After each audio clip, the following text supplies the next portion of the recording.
aplauso ao Senhor e me ajude a honrar o homem de Deus, pastor Jefferson.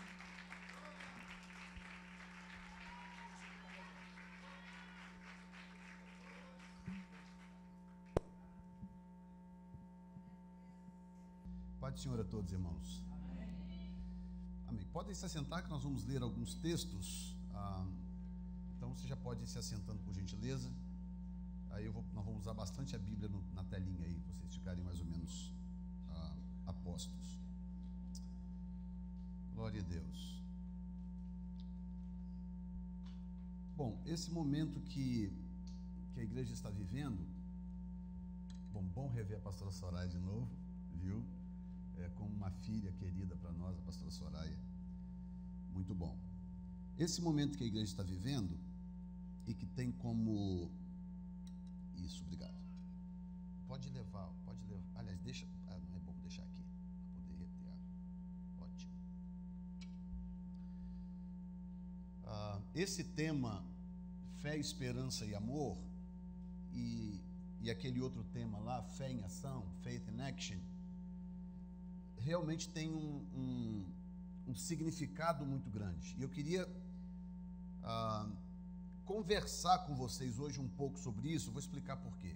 Durante aquele mês do tabernáculo, as coisas foram meio corridas, né? As mensagens tinham que ser meio corridas por causa de tempo. Era muita coisa para ensinar e pouco tempo para ser ensinado. Mas hoje eu queria conversar com vocês um assunto, porque eu quero passar para vocês um conceito dentro do que vocês têm estudado e considerado na palavra de Deus. Então eu queria ler com vocês dois textos inicialmente e partimos daí. Primeiramente, Mateus capítulo 20, versículos 26 ao 28. Mateus capítulo 20, versículos 26 ao 28, e depois, logo em seguida, Tiago capítulo 2. Nós vamos ler também alguns versículos lá, a partir do versículo 17, no livro de Tiago. Ontem Deus usou o pastor Natan aqui realmente com muita graça, uma palavra muito abençoada, eu fui abençoado demais. Veja bem o que diz esse texto. Não é assim entre vós. Pelo contrário, quem quiser tornar-se grande entre vós, será o que vos sirva. E quem quiser ser o primeiro entre vós, será vosso servo. Tal como o Filho do Homem, que não veio para ser servido, mas para servir. Diga comigo, Jesus veio para servir e dar a sua vida em resgate de muitos. Então olha bem que coisa tremenda. Não é, antes disso, Jesus está falando como que os ímpios dominam. Aí ele está falando com os seus discípulos, ele diz, não é assim entre vós. Pelo contrário, quem quiser tornar-se grande entre vós, será o que vos sirva. E quem quiser ser o primeiro entre vós, será vosso servo. Tal como o Filho do Homem, que não veio para ser servido, mas para servir e dar a sua vida em resgate de muitos. Então, enquanto ele vai lá para o outro texto, Tiago capítulo 2, versículo 17, deixa eu te dar um pouco de contexto desse texto aqui, para nós estabelecermos como ponto de partida. Jesus tinha vários discípulos, e ele tinha alguns discípulos, filhos de um indivíduo chamado Zebedeu. E a mulher desse Zebedeu chegou para Jesus e fez um pedido muito simples. Um pedido muito simples. Falou, Senhor, será que o Senhor poderia, quando o Senhor chegar na glória, no teu reino, será que o Senhor poderia reservar o lugar da sua direita e a sua esquerda para os meus dois filhos? Aí Jesus olhou para ela e falou assim, você não tem ideia do que você está pedindo. Você não tem noção. Falou, primeiro que esses dois lugares foram reservados para o meu pai. O meu pai reservou esses lugares para, quem quer que seja. E aí ele desemboca nesse raciocínio, dizendo o seguinte: por outro lado, existe uma forma de ser grande, só existe uma forma de ser grande no reino. Só existe uma forma de você alcançar proeminência no reino. E essa forma é servindo, é agindo como menor. Então, parece uma incongruência, porque como que eu posso ser grande se eu me comporto como pequeno? Como que eu posso ser o maior se eu me comporto como o menor? Então, não bate muito com a nossa noção de grandeza aqui na terra, porque ele vai contra esse raciocínio. Aí Jesus diz: o caminho é esse. Em outras palavras, primeiro que esses lugares estão reservados pelo meu Pai. Segundo lugar, que veja bem, os dois lugares de maior honra no reino eterno, a direita e a esquerda de Jesus, os dois lugares de maior honra. Agora olha o raciocínio que Jesus está dando. Bom, você está me pedindo a maior de todas as honras do reino, e eu estou dando para você qual é o caminho da honra no reino. Eu estou dando para você qual é a forma no reino do meu Pai de uma pessoa se tornar grande, proeminente, importante. O caminho é servir e descer. Então, vamos supor que aqui é o bottom, aqui é a parte mais serviçal do reino, tá? E aqui é a parte de maior honra. Entre uma coisa e outra, você tem uma gama de níveis de serviço e de honra. O que Jesus está dizendo? Jesus está dizendo o seguinte: quanto mais alto você quer chegar, mais você tem que servir. Então, se você está pedindo o lugar de maior honra no reino, significa que você está disposto a chegar a um nível mais profundo de serviço. Aí Jesus diz assim: mas já vou adiantando, esses dois lugares já estão reservados pelo meu Pai. Por quê? Porque por mais que você sirva nesse reino, dificilmente você vai bater algumas figuras que nós já temos na história. E podem ser figuras conhecidas que nós conhecemos, como podem ser pessoas que às vezes nós nem conhecemos. Porque o reino de Deus é meio cheio de surpresas. Nós às vezes fazemos julgamentos que nós imaginamos estar incorretos. Jesus já disse logo de cara, falou: olha, naquele dia, pessoas desconhecidas, quer dizer, muitos virão do Oriente e do Ocidente e se assentarão à mesa, olha bem, com Abraão, Isaac e Jacó. Jesus dizendo: muitos desconhecidos se assentarão à mesa com Abraão, Isaac e Jacó, enquanto filhos do reino serão lançados nas trevas exteriores. Então, só essa declaração de Jesus já deveria raise the flag, né? Acender a lâmpada. Aí no dia quando nós chegarmos nas bodas do Cordeiro, que aconteceu o arrebatamento, chegar todo mundo feliz, aí nós vamos chegar lá, ver alguém sentado do lado de Abraão, Isaac e Jacó. Mas quem é aquela pessoa ali? Eu não lembro. Aquilo ali é o aquilo ali é o Billy Graham, aquilo ali é o Morris Cerulo, aquilo ali... Não tenho a menor ideia. Tem uma pessoa com uma carinha de chinesa, um chinês sentado do lado do Abraão, Isaac e Jacó.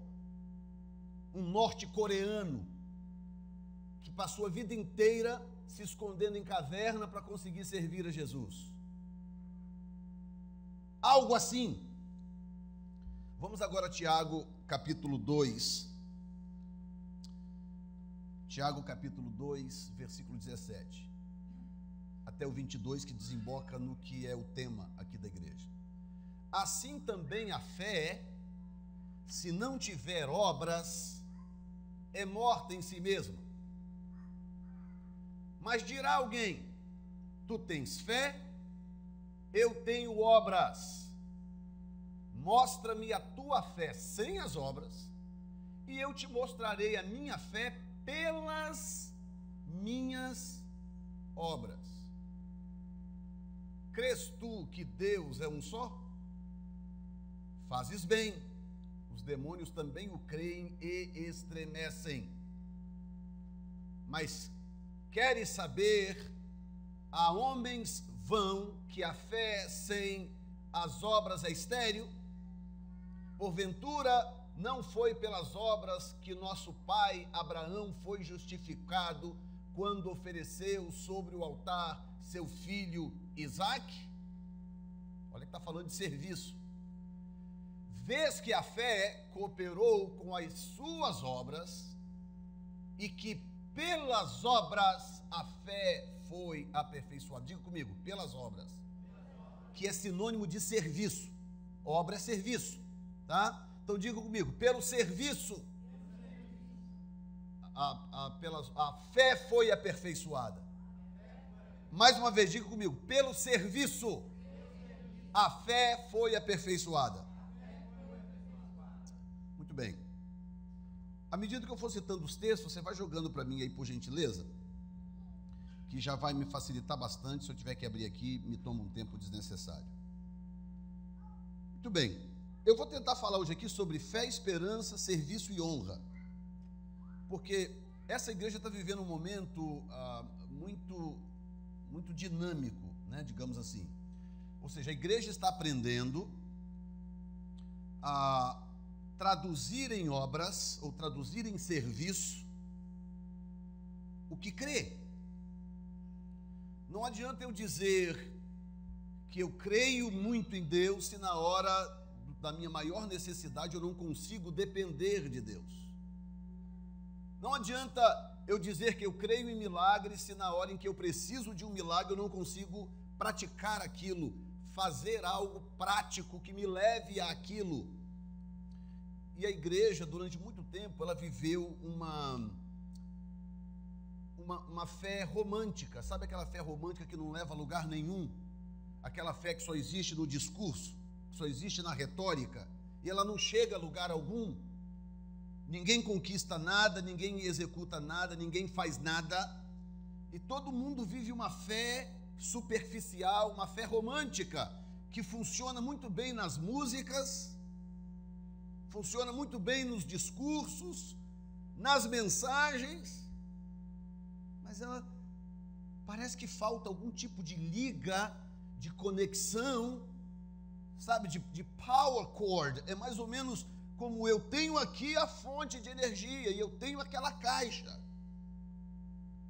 E eu sei que essa caixa funciona plugado na energia. Eu tenho que plugar essa caixa na energia. Eu sei disto. Então eu faço músicas a respeito, eu canto sobre a caixa, eu canto sobre a energia, eu canto sobre a tomada, eu faço poesias, declamo no Natal. Mas a caixa nunca liga, nunca funciona. Parece que falta o power cord, falta, sabe, aquela cerejinha do bolo, plugar a caixa lá. Aí Jesus, em João capítulo 15, Jesus falando sobre a videira, quando chega no versículo 5, ele diz assim: eu sou a videira, vós os ramos. A mesma analogia, tipo assim, eu sou a tomada, eu sou a fonte de energia, vocês são os plugs, vocês são o power cord. Ele diz assim: sem mim nada podeis cantar, nada podeis, poesia não podereis declamar, não, nada. Então Jesus está falando de ação, Jesus está falando de faith in action, ele está falando de ação, ele está dizendo o seguinte: olha, existe um nível de relacionamento, se você não conseguir cruzar esta linha, se você não conseguir ultrapassar esta linha, você vai viver de romantismo religioso, você não vai conseguir praticar essas coisas. E é tão evidente quando a igreja não está vivendo essa situação. Eu conheci uma igreja há pouco tempo atrás, vivendo uma situação exatamente assim. Sabe aquele tipo de igreja que vive só em função do culto que tem ou dos cultos que tem, mais nada. Só vive em função daquilo. Aquilo é a vida da igreja. Então, o que a igreja faz durante o ano inteiro? Apenas reunir num dia da semana em algum lugar para praticar o romantismo, que é cantar, que é falar, que é dizer, então fica praticando aquilo, aquilo ali é a fonte de alimentação daquele povo. Aí Jesus diz assim: olha, está faltando alguma coisa, porque se você não estiver conectado em mim, plugado em mim, você pode cantar essas coisas, você pode dizer essas coisas, você pode falar que acredita nessas coisas, mas isso não será verdade. Olha, coloca de novo aí Tiago 2:22, que é o tema de vocês aqui. Aí o Tiago vem e fala assim: olha, é porque Tiago, né, ele era de uma época mais poética, mas se Tiago vivesse em dias como hoje, onde a linguagem é mais informal, né, ele diz: vês que a fé cooperou com as suas obras e que pelas obras a fé foi aperfeiçoada. Hoje ele diria isso mais ou menos o seguinte: olha, não adianta, se você não faz nada, deixa de balela.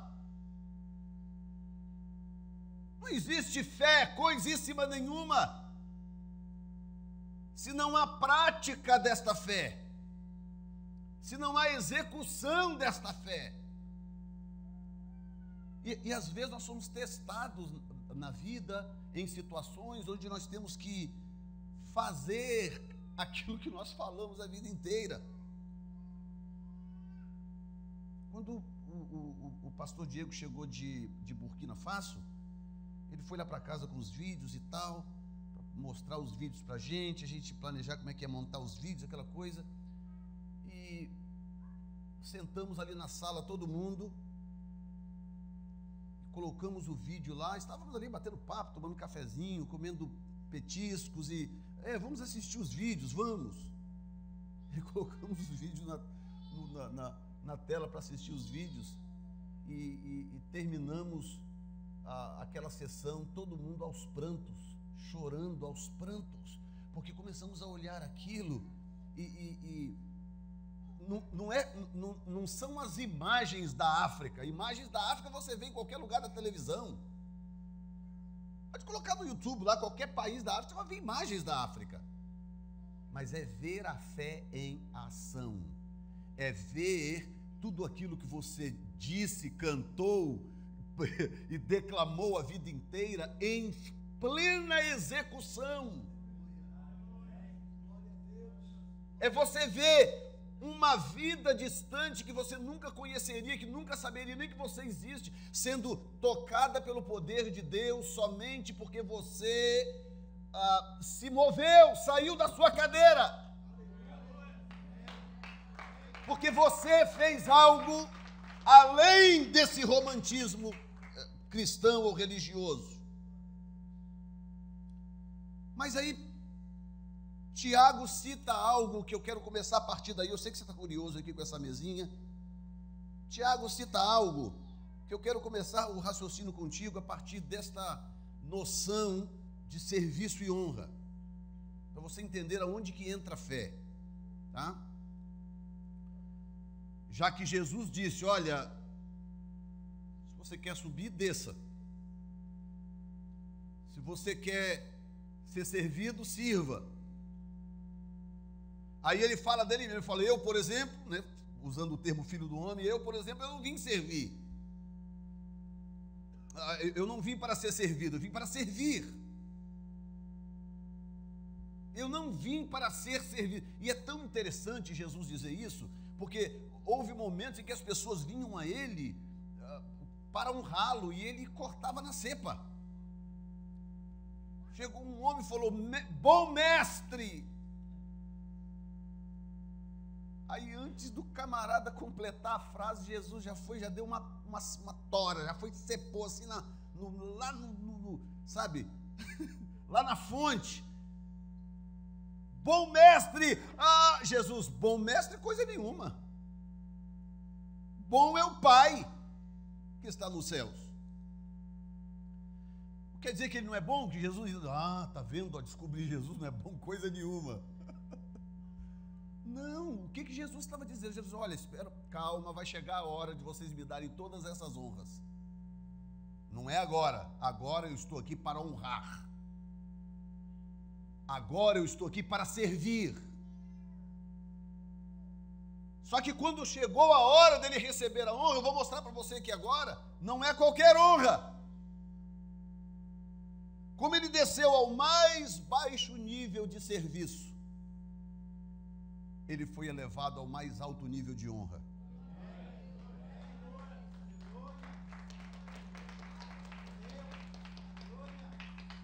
Só que dentro desta noção de serviço, Tiago cita Deus único. Vocês creem que Deus é único?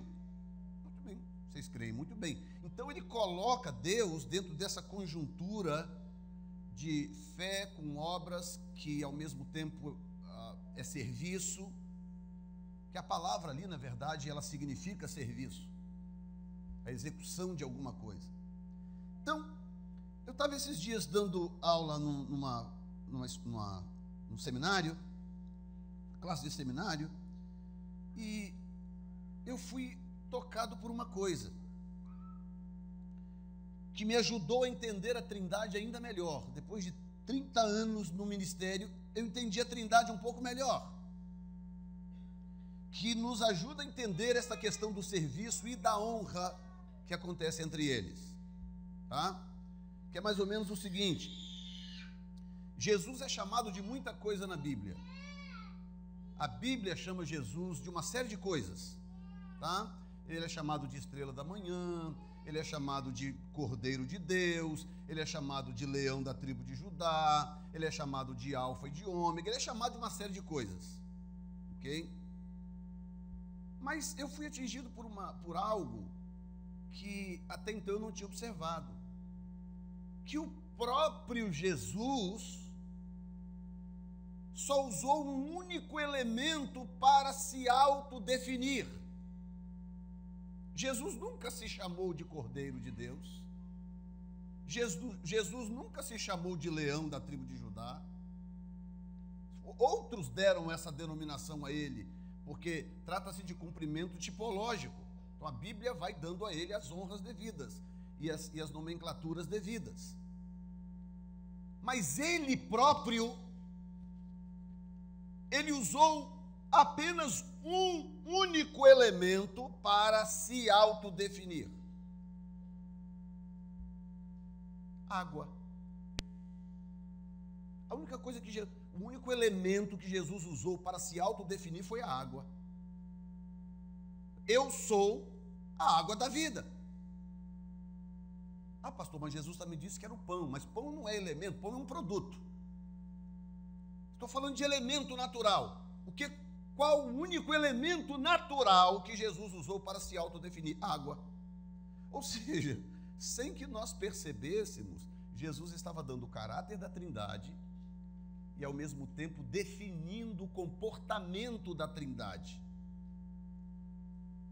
que nos ajuda a entender essa questão do serviço. Então o que acontece? Eu trouxe algo aqui para poder ajudar vocês na compreensão, que é mais ou menos o seguinte, tá? Eu tenho aqui uma garrafa com um pouco de água que vai simbolizar o Pai, tá? Tem uma outra garrafa aqui com a mesma quantidade de água que vai simbolizar o Filho. E uma outra garrafa aqui com outro pouco de água que vai simbolizar o Espírito Santo. Se eles são iguais em essência, e Jesus diz: eu sou a água da vida, então a mesma classificação se aplica para os outros dois, porque eles são iguais em essência. E você sabe qual é a maior dificuldade nossa com a Trindade? Inclusive, por que surgiram algumas heresias por aí, como Testemunhas de Jeová e o próprio islamismo que nega a existência da Trindade, e os unitaristas que negam a operação da Trindade, etc. Essas heresias surgiram por causa da nossa dificuldade de entender como que é possível existirem 3 pessoas e não serem 3 deuses? E eu entendo, porque, você veja só, eu estou pregando há 30 e tantos anos, e a gente arruma uma explicação aqui, uma explicação ali e tal, mas existe em nós uma dificuldade intrínseca de compreender isso. Aí vem os testemunhos de Jeová e diz, tá vendo, isso é conversa, não existe isso, só existe Deus e pronto, Deus Jeová. Então, testemunhas de Jeová, porque só existe Jeová. Aí eles dizem que Jesus é uma criatura de Deus e dizem que o Espírito Santo não é nada mais do que apenas uma influência de Deus. Enquanto que o evangelho, o evangélico, né, a doutrina cristã diz o contrário. Não, Deus é realmente um só, mas ele se manifesta em 3 pessoas, ou seja, 3 personalidades. Aí quando a Bíblia fala de Jesus, primeiro que não tem como negar que Jesus realmente é uma pessoa independente, uma personalidade em si mesmo. Ele encarnou, ele andou com 2 pernas aqui na terra, a tudo quanto é canto. E a Bíblia diz que ele é pré-existente, ele já existia antes, então não tem como negar, Jesus realmente é uma pessoa. Aí o Espírito Santo dá mais um pouquinho de trabalho, porque ninguém nunca viu o Espírito Santo, ele nunca encarnou de forma alguma, mas a Bíblia cita o Espírito Santo como uma pessoa. A Bíblia fala que ele se entristece, a Bíblia fala que ele gosta, desgosta, aprova, reprova, a Bíblia diz que ele se manifesta aqui e acolá, ele fala, ele ouve. Então, traços de uma pessoa, traços de uma personalidade. Então, como que isso acontece? Como é que a gente consegue entender isso? Aí o que acontece? Aí Deus me deu esse entendimento que eu vou te dar agora, tá? Pai, Filho e Espírito Santo. Então o melhor elemento é a água, já que Jesus mesmo disse, eu sou a água. Tipo assim, se você estudar água, você vai nos entender um pouco melhor, é mais ou menos isso. Então vamos começar pela essência dos 3, tá? O que acontece se eu pegar uma gota desta água, uma gota desta água e uma gota desta água e colocar no microscópio? Hein? Eu vou ver exatamente a mesma coisa. Ah, mas alguém tem dúvida aqui que são três corpos diferentes, digamos assim? 3 porções diferentes de água? Alguém tem dúvida que eu tenho aqui 3 porções diferentes de água? Alguém tem dúvida? Não. 3 porções. Eu posso pegar essa água aqui, levar para onde eu quiser e fazer o que eu quiser com esta água, e eu não afeto aquelas 2 que estão lá. Não é verdade? Eu posso beber esta água aqui e não mexer naquelas 2 que estão lá. Então eu tenho aqui 3 porções diferentes de água. Eu consigo separá-las, tá? E se eu pegar, mesmo elas estando separadas, se eu pegar uma gota de cada e colocar no microscópio, eu vou ver exatamente a mesma coisa. Mas tipo assim, mas que estranho, elas estão separadas, mas como que pode ser a mesma coisa? A mesma coisa, a mesma essência. Eu vou ver as mesmas moléculas. H2, 2 moléculas de hidrogênio, O, 1 molécula de oxigênio. A mesma coisa. Mesmíssima. Só que veja bem, aí vem o mistério. O mistério de Deus, que é o que nós não conseguimos entender. Deus. Tá? Alguém me perguntou assim lá no seminário: pastor, quando nós chegarmos no céu, nós vamos ver Jeová, nós vamos ver Jesus ou nós vamos ver o Espírito Santo? Falei, os 3. Mas como assim os 3, pastor? Nós vamos ver 3 tronos? Eu falei, não necessariamente. A Bíblia diz que quando Jesus foi assunto aos céus, ele se assentou com o Pai no seu trono. Ah, pastor, mas a Bíblia também diz que ele se assentou à direita. Mas esse é um outro assunto que eu não vou nem entrar agora, porque senão fica muito teológico isso aqui. Mas a Bíblia diz que Jesus se assentou com o seu Pai no seu trono. O trono do Pai, ele se assentou com o Pai lá. Como? Eu não consigo sentar na cadeira que você está sentado aí agora, você não vai dar problema. Se eu tentar sentar na mesma cadeira que você está sentado, vai dar problema. Não vou conseguir. Mas a Bíblia diz que Jesus fez isso, ele foi e se assentou com o Pai no mesmo trono do Pai. Isso nos dá uma pista, por quê? Porque o fato deles existirem numa forma diferente que nós desconhecemos, permite que eles façam algo que nós também não sabemos fazer, tá? Então você chega, assim, deixa eu terminar esse raciocínio, né? Aí o irmão falou assim, mas pastor, digamos que eu estou lá no céu,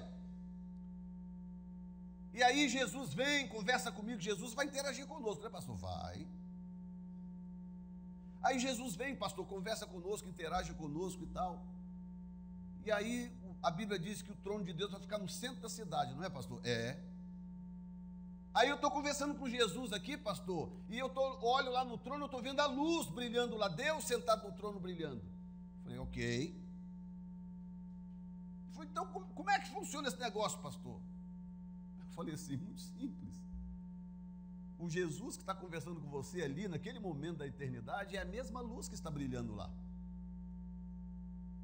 Quando ele terminar de conversar com você e ele voltar para o trono, ele entra dentro daquela luz, ele se funde naquela luz, porque ele é aquela luz.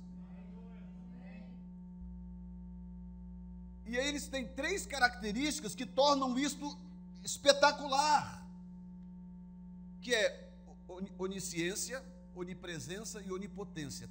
3 coisas que formam uma combinação explosiva. Sabe o que é você poder qualquer coisa, saber qualquer coisa e poder estar presente em qualquer lugar, tudo ao mesmo tempo?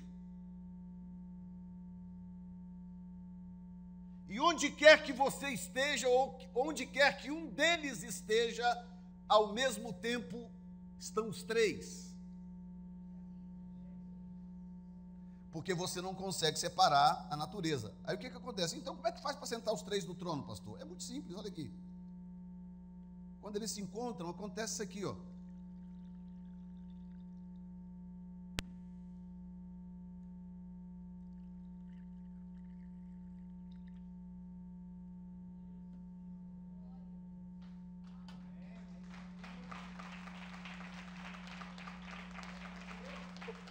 Eles continuam sendo a mesma coisa. E se eles quiserem se fundir um ao outro a ponto de você não conseguir ver os 3, eles conseguem. E os 3 continuam sendo um. Aí agora veja bem. Isso é para chegar nesse ponto, tá? Há um padrão de comportamento do Pai, do Filho e do Espírito Santo que me reportou para Tiago 2, 17 a 22. Que tem a ver com a forma como os 3 trabalham. Tá? Quando Jesus diz, olha, o Filho do Homem não veio para ser servido, mas para servir. Jesus está, na verdade, revelando um padrão de comportamento dos 3. Você não vai encontrar na Bíblia uma pessoa da Trindade puxando glória para si mesmo. Por incrível que pareça, embora eles mereçam. Embora os 3 sejam, de novo, iguais, embora os 3 sejam um, mas eu percebi que a tendência entre eles é glorificar o outro. O outro. Então, ao invés do Pai puxar glória para si mesmo, até no Velho Testamento, hein? Ainda no Velho Testamento, Gênesis 6, alguma coisa, o pai diz assim, olha, o meu espírito não vai pelejar com o homem para sempre. Então, o pai revela o Espírito Santo como uma pessoa especial. Então, o meu Espírito Santo não vai ficar pelejando com vocês para sempre. E no ato da criação, o Espírito pairava sobre as águas, o Espírito. E o pai promove o Espírito. Aí o que acontece? Jesus vem, coloca para mim aí João 14, 22.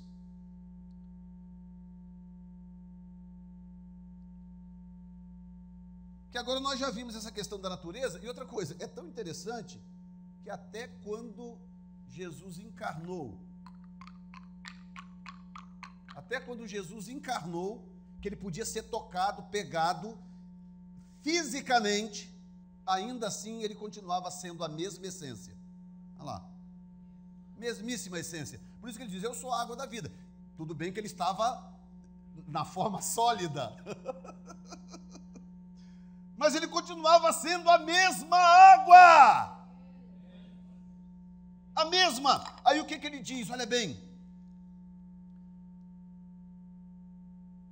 João 14, 28.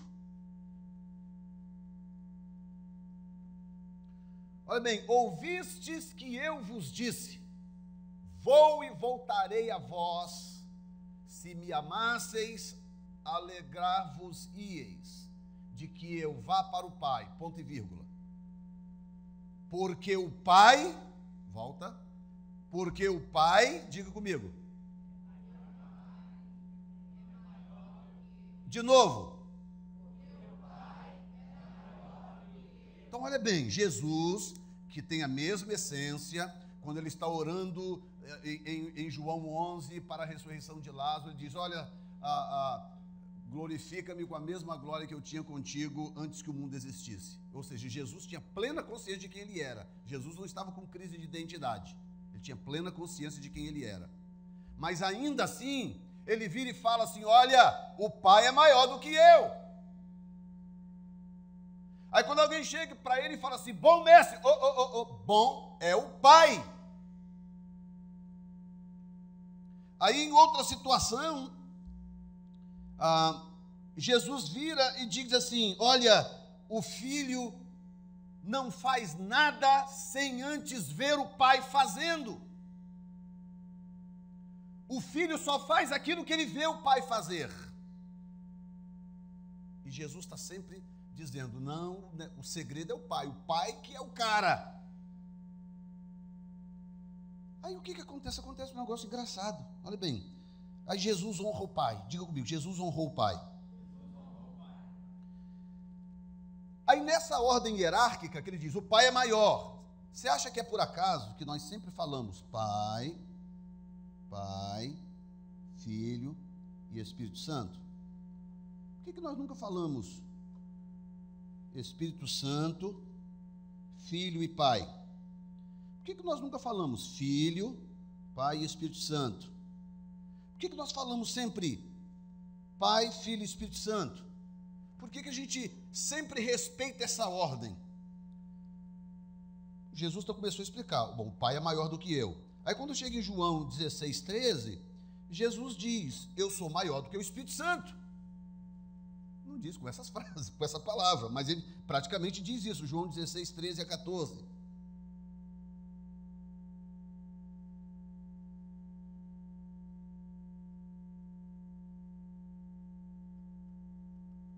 Ok.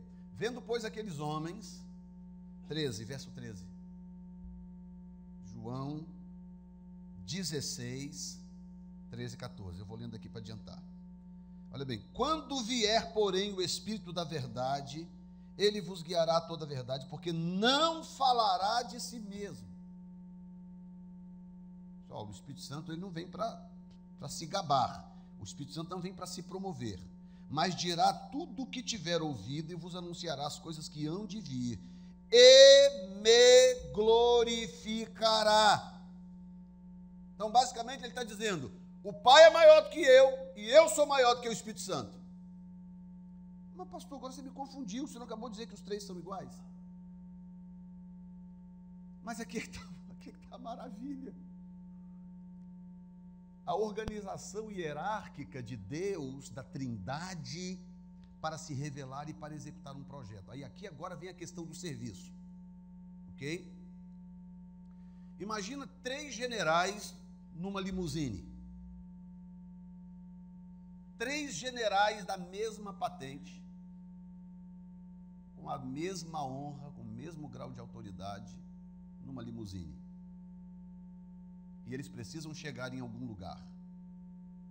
Eles não podem ficar parados lá naquela limusine para sempre.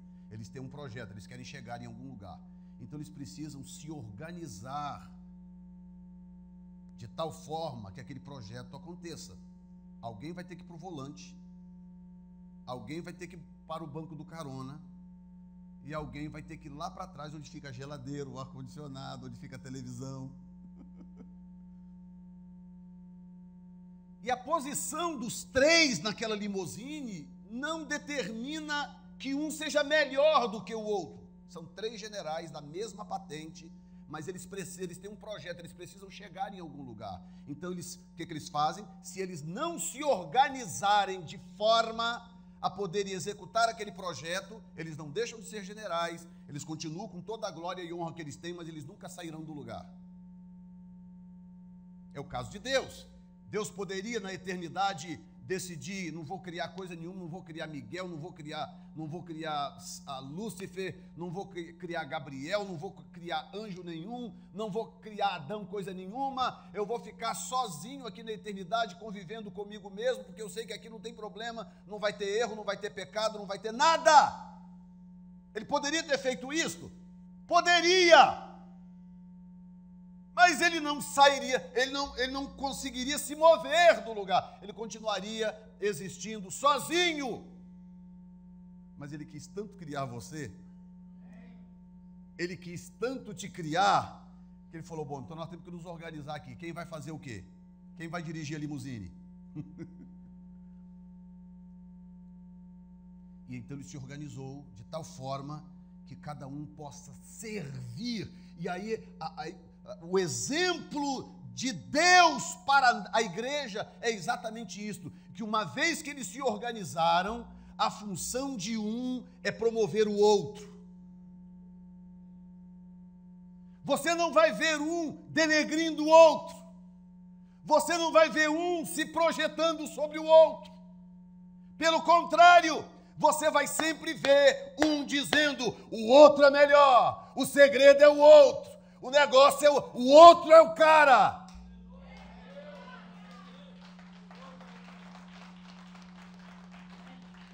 Aí Jesus vem e diz: o Pai é maior do que eu. Aí ele honra o Pai. O Pai é maior do que eu. Aí, o que acontece? Ele deixa claro que ele é maior do que o Espírito Santo. Ih, pastor, então o Espírito Santo, tadinho, ficou lá na rabeira da cadeia alimentar? Porque é o que mais serve? Não, aí vem a questão da aplicação da honra, tá? O filho honra o pai. Várias vezes você vai ver, João 5,19, por exemplo, vê se você consegue ser rápido aí para eles acompanharem também. João 5,19. Então Jesus lhes falou Jesus, dizendo: em verdade vos digo que o filho nada pode fazer de si mesmo, senão somente aquilo que vir fazer o pai. Porque tudo o que este fizer, o filho também semelhantemente o faz. Então o que Jesus está fazendo? Já que ele é em essência igual, Jesus está fazendo o que Paulo disse em Filipenses, que sendo em forma de Deus, não teve por usurpação ser igual a Deus, mas aniquilou-se a si mesmo, assumindo a forma de servo e sendo obediente até a morte e morte de cruz. Então Jesus está dizendo: não, o Pai é o Pai, é o Pai. Ele honra o Pai, ele celebra o Pai, é sempre o Pai. Eu estou aqui para servir o Pai. Aí Apocalipse 5,9 fala inclusive sobre a igreja, sobre os salvos. Apocalipse 5,9 diz assim, o cântico de Apocalipse 5,9: bendito é o Senhor, e cantava um cântico novo dizendo: digno é o Senhor de tomar o livro e abrir os selos, porque foste morto e com o teu sangue compraste para quem? Então olha bem, o cântico é para o Cordeiro, tá? Digno és, o Cordeiro, de tomar o livro, de abrir os selos, porque foste morto, e com o teu sangue compraste para Deus comprasse para Deus. Então é mais ou menos o seguinte: eu comprei a igreja, eu salvei a igreja, e eu fiz tudo isto para o Pai. Eu não fiz isto para mim, eu fiz para o Pai, eu fiz para servir o Pai. Quem está me entendendo? Aí o Pai vem e faz o oposto. Olha bem, Filipenses 2,9, por gentileza. Filipenses, aí o Pai olha aquilo e se comove. O Pai vem: pelo que também Deus o exaltou soberanamente e lhe deu um nome que está acima de todo o nome. Jesus vem e diz: não, o Pai, Ele é que é o segredo, Ele é que é o cara. Aí o Pai fala: não, é o Filho.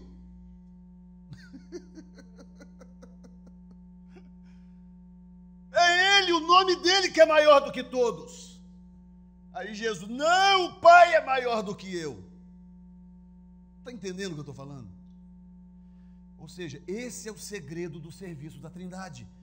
Um não quer ser maior do que o outro. Um se recusa a ser maior do que o outro, enquanto que os três lutam para promover o outro.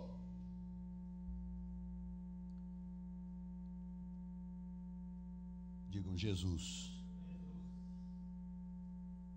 Aí o Pai honra o Filho. Aí vem o Espírito Santo, e honra o Filho. João 16:13. Ele não falará do que é seu, ele vai falar do que é meu. Ele vai me glorificar. Aí vem o Espírito Santo, que é em essência idêntico. O Espírito Santo em essência é idêntico. Aí ele vem, e qual é a única coisa que ele está fazendo há 2000 anos, 2017 anos? O que é que ele está fazendo aqui? Glorificando o Filho. É o Filho. Ele vem, visita a igreja, move a igreja, você começa a sentir a presença dele. Aí, ao invés dele mover você para glorificar a ele, o que não tem nada de errado com isto, mas ele move você para glorificar o Filho. Não, ele é que é o cara, dá glória a ele. É o Filho. Aí você vai perceber que há realmente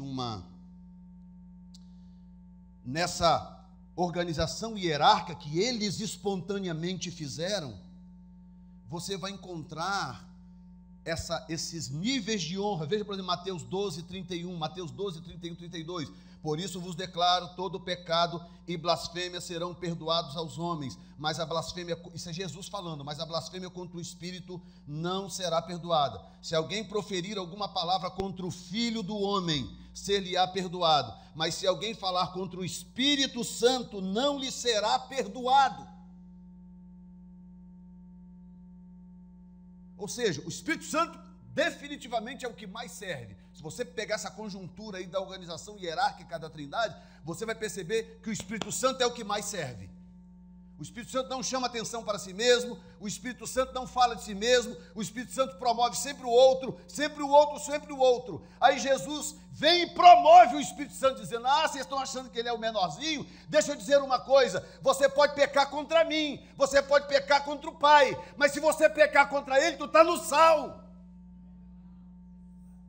Porque ele é que é o cara. Diga comigo: serviço. Aí no final das contas, afinal de contas, pastor, quem é que está em proeminência? Esse aqui é o segredo. Então, pastor, qual é o resumo da ópera? Eu não sei. É esse o segredo, que é para deixar a coisa mais ou menos assim. O filho vem e diz: não é o pai, ele é maior do que eu. O pai fala que nada, ele tem um nome acima de todos. Aí o filho vem: não, mas o Espírito Santo, se pecar contra ele, está no sal. Aí o Espírito Santo vem e promove o pai, que promove o filho. E você fica no meio desse negócio aí meio perdido, tentando saber, afinal de contas, quem é o cara. E você nunca vai saber, porque esse é o segredo. Eles não querem se promover. É esse o segredo. Agora aplica esse segredo na igreja. Aplica esse segredo na igreja. Pastor Jefferson, quem é o cara aqui? O cara aqui é o pastor Diego. Que nada, é a Soraya. Você que pensa, é a Judite. E um vai jogando, ou seja, ninguém quer se promover. Esse é o segredo do serviço. Sabe por quê? Eu descobri. Por que a igreja tem tanta dificuldade de colocar a fé em ação? Eu entendi pela primeira vez, pastor, depois de 30 anos de bordoada. Por que a igreja tem tanta dificuldade de colocar a fé em ação? Sabe por quê? Porque nós estamos tão preocupados em promover a nós mesmos. Tão preocupados. Eu estou tão preocupado de saber como é que o meu nome vai ficar no cartaz. Cartaz para tudo aqui, cartaz para tudo. Não é que eu sou contra cartaz. A primeira ceia que eu fui celebrar lá em Framingham, uma irmã cheia de boa vontade, pastor, me dá uma foto sua e da pastora que eu vou fazer um cartaz para você. Não, irmã, de jeito nenhum. De jeito nenhum. Porque o problema da fé em ação, olha só que coisa impressionante, olha como que resolve automaticamente o problema da fé em ação. Olha como que resolve o problema de Tiago, automaticamente. Sabe como? Quando eu decido promover qualquer um de vocês menos eu. Quando eu decido que eu vou promover você e não eu, acaba o problema. Porque eu não tenho dificuldade de chegar aqui e tirar o sapato dessa irmã, lavar os pés dela, guardar o sapato dela comigo, engraxar o sapatinho dela, bonitinho, tiro o sapato do irmão ali, vou ajeito você, faço uma escova no seu cabelo.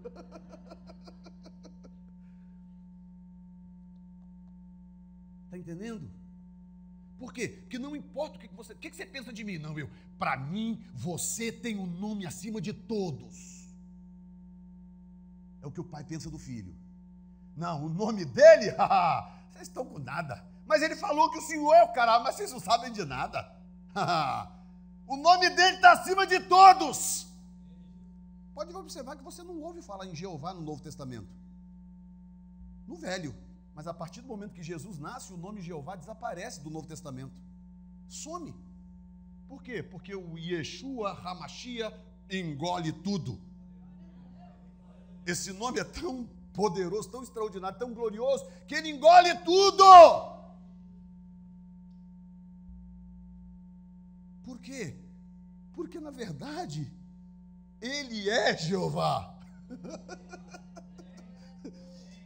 Ele pode estar atendendo por um outro nome. Ele é Jeová. Quando colocaram ele na cruz, tentaram fazer um mockery, né? uma zombaria dele, e colocaram lá em hebraico Yeshua Hanassari Vomelech Herdim, e as 4 letras da Jeová. As 4 letras. Aí quem colocou foi os romanos. Deixa comigo. Isso aqui é o símbolo da mensagem de hoje. Amém? Sorte que eu não peguei a da Nora. Ela tá, meu Deus, que não seja o meu.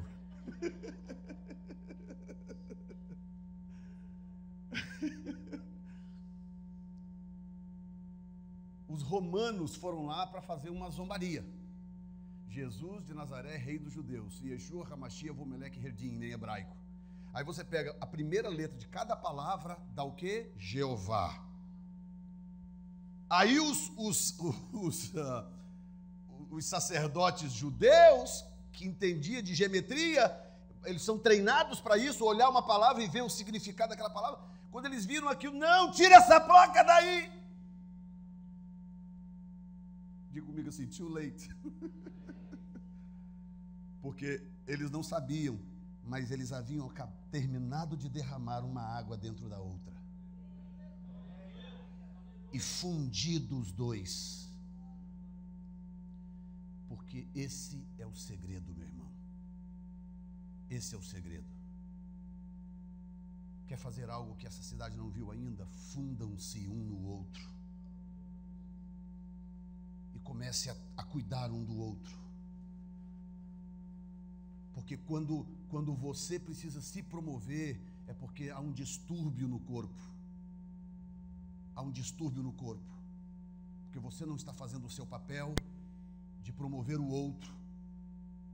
e alguém está deixando de fazer o papel dele, que é promover você, que é cuidar de você, que é zelar por você, que é ver você como o mais importante do recinto.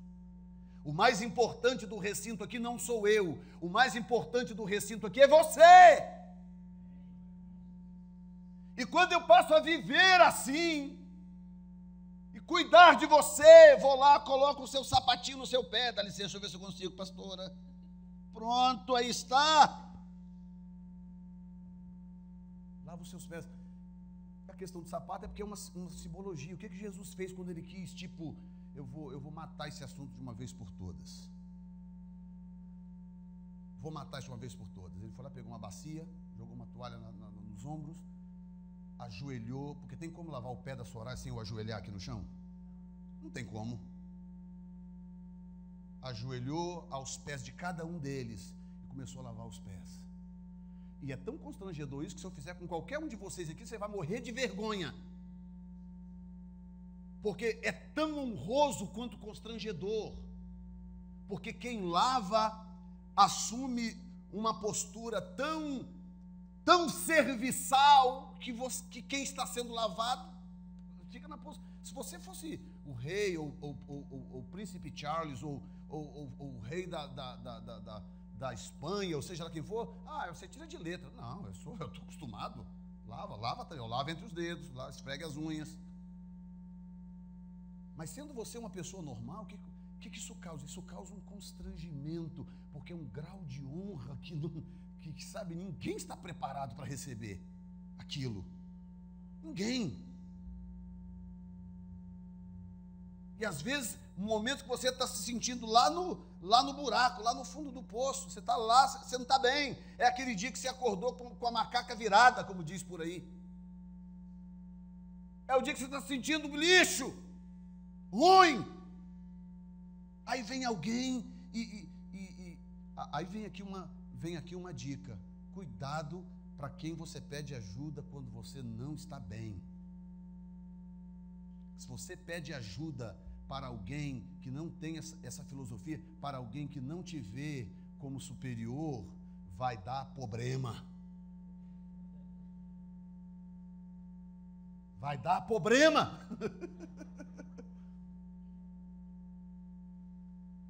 Quem está entendendo? Eu conheci isso por experiência. Pedir ajuda a alguém no seu momento de dor e você pedir ajuda para a pessoa errada. Eu vivi isso aqui, na pele, os dois extremos.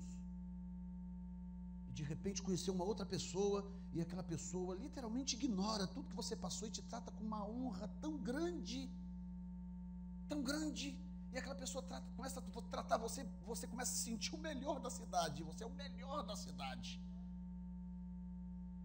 E aquela pessoa começa a te dar aquela honra e que você não espera receber. Esse é o segredo.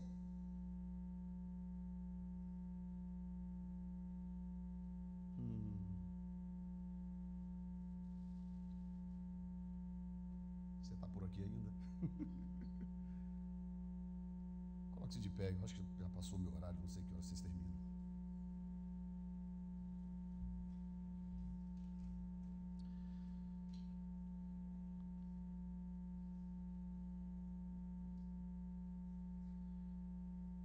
Primeiro Coríntios 13.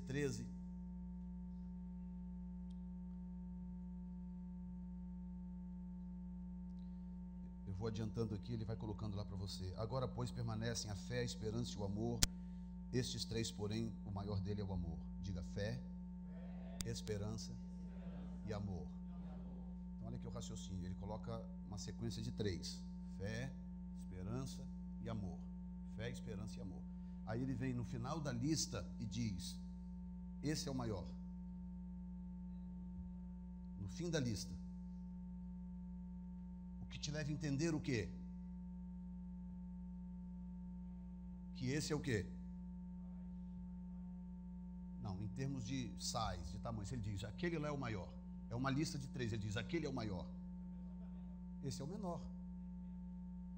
Porque para esse ser o maior, aquele tem que ser o menor. E eu, quando eu olhei isso, que me deixou meio, como assim, Senhor?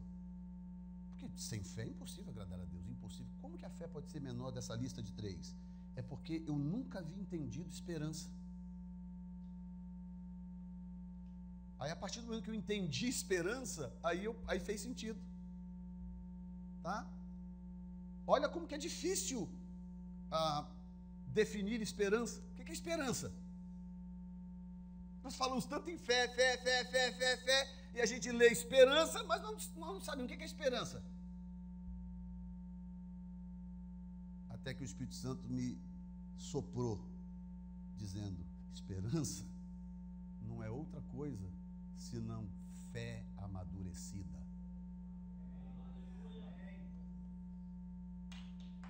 Porque dentro...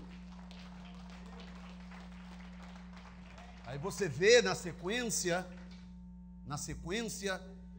que ele fecha com amor, porque realmente amor é imbatível, aqui não dá para competir não, tá? Não dá. Mas ele vem na sequência e ele mostra o primeiro estágio da fé, e ele mostra a fé no seu estágio amadurecido. Porque a palavra esperança, inclusive no grego, por incrível que pareça, ela contém nela a expressão esperar. Esperança vem da raiz esperar, tá? A Bíblia diz: os que esperam no Senhor renovarão as suas forças, subirão com águias como águia e tal, correrão, não se cansarão, caminharão, não se fadigarão. Ou seja, é possível ter fé e não conseguir esperar. Aquelas pessoas afoitas, que as pessoas não conseguem esperar, porque coisa difícil é esperar. Esperar é difícil demais. É ou não é? Esperar o sinal de trânsito abrir. Estou falando com alguém aqui? Esperar, fechou o sinal, lá que você está chegando assim, ele fechou. Pá! Oh my God, e você está precisando chegar no trabalho rápido. Você tem que esperar. Quanto tempo dura um sinal de trânsito, gente? 1 minuto. Um sinal de trânsito assim muito longo, 1 minuto e meio. Mas você fica ali, é ou não é? Aí fica olhando para o outro, porque aqui a hora que aquele amarelar, esse vai ficar verde.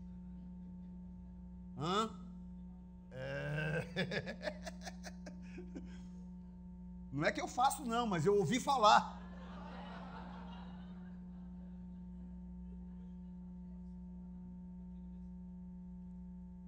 Aí quando, pum, abre o verde. Hein? Esperar. Por isso que esperar é complicado. Aí veja bem, Hebreus 6,15, eu vou terminar com isso. Hebreus 6,15. Nós sempre ouvimos falar que Abraão venceu pela fé, não é? Só que aí que está o segredo. Assim, tendo Abraão esperado com paciência, alcançou a promessa. Sabe por que Abraão é o pai da fé? Porque ele conseguiu chegar no estágio dela amadurecido, que é paciência. E ele só é o pai da fé porque ele conseguiu esse nível. Que quando você chega nesse nível, aí você pode pegar esse primeiro estágio aqui e guardar.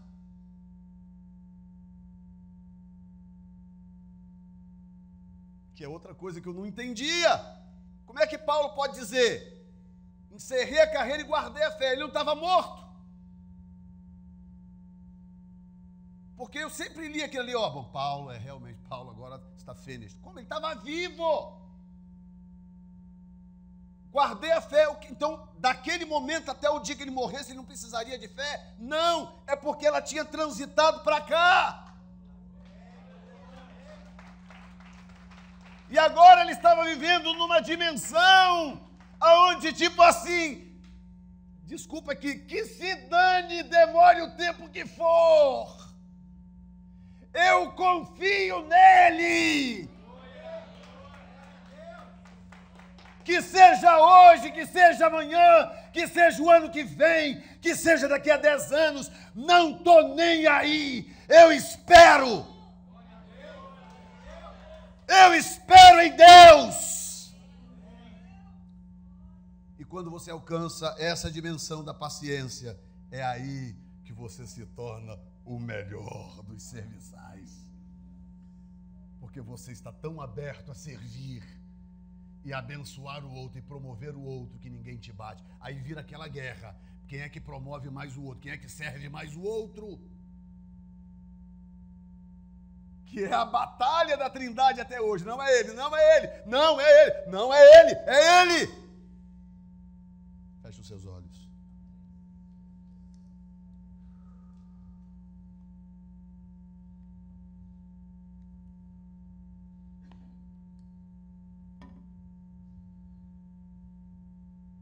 Pai, nós nos humilhamos diante da Tua palavra, diante do brilho da Tua glória, Senhor. Nós nos humilhamos nesta manhã,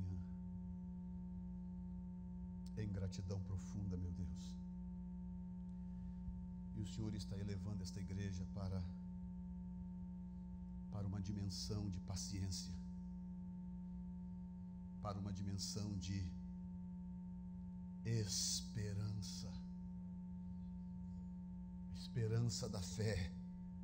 A esperança, quando ela amadurece, quando ela sai do estágio de pequena fé, quando ela sai do estágio de pouca fé e ela transita para o estágio de fé amadurecida. Meu Deus, uma igreja com a qual we don't need to wrestle anymore. Nós não precisamos mais nos debater, Senhor, para fazer entender. Oh Deus, que quando missões, Senhor, é realizada de forma bem mais simples, meu Deus. Porque todo mundo vive em função de abençoar alguém, de abençoar o outro, de colocar a fé em ação, até que ela se torne esperança. E Paulo encerra dizendo que nós vivemos em função da esperança da sua glória, a manifestação do Senhor sobre as nossas vidas. Obrigado, meu Deus, em nome de Jesus.